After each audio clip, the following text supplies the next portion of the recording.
राज्य परिवहन महामंडल की तिजोरी में कोरोना से कोई सुधार नहीं हो पाया है। वहीं दूसरी ओर राज्य सरकार ने कई तरह की रियायतों की घोषणा की है, जिसका एसटी महामंडल की आय पर बड़ा असर पड़ रहा है।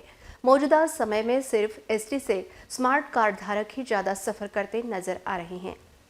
गांव-गांव में परिवहन के लिहाज से अहम मानी जाने वाली सबकी चहेती लालपरी यानी एसटी इस समय संकट में है। एक बार फिर कर्मचारियों का वेतन बकाया हो गया था।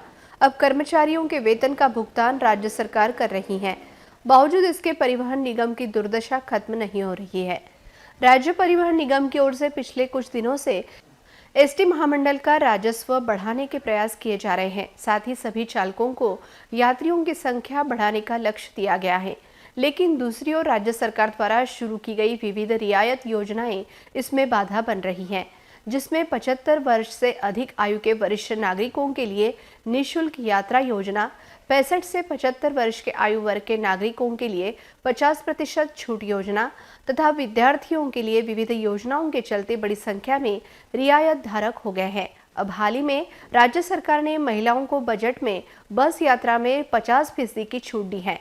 ऐसे में सवाल उठता है कि रियायत धारकों की संख्या बढ़ने के कारण एसटी महामंडल की आमदनी कैसे बढ़ेगी।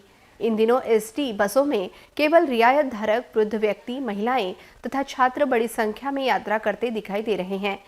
पिछले साल कर्मचारियों की लंबी हड़ताल के बाद राज्य सरकार और समस्या के समाधान के लिए गठित समिति ने सुझाव दिया था कि राज्य परिवहन निगम को अपनी आमदनी बढ़ानी चाहिए और आत्मनिर्भर बनना चाहिए।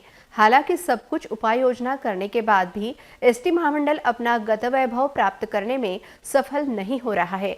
ऐसे में एक बार फिर कर्मचारियों के वेतन का प्रश्न निर्माण हो गया है।